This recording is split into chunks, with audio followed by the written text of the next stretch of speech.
Did you know you can quickly turn accessibility feature on or off by pressing two buttons together? Your Samsung Galaxy S26 Ultra lets you choose exactly which accessibility feature are assigned to the side and volume up button shortcut. Let me show you how. First, open Setting, scroll down and tap Accessibility.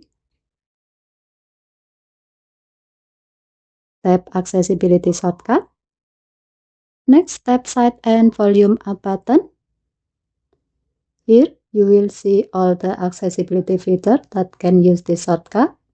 Simply check the features you like to add or uncheck any you no longer need. For this example, let's enable color correction. To see how it works, go to any screen. Now, press the side button and the volume up button at the same time.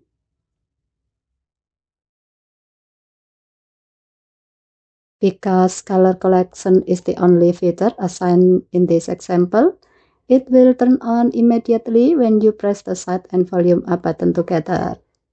Press the button again to turn it off.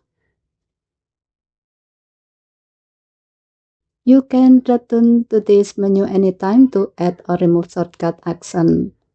And that's how to customize the side and volume up accessibility shortcut on the Samsung Galaxy S26 Ultra. Okay, thank you for watching. Please help to like and subscribe. Have a nice day.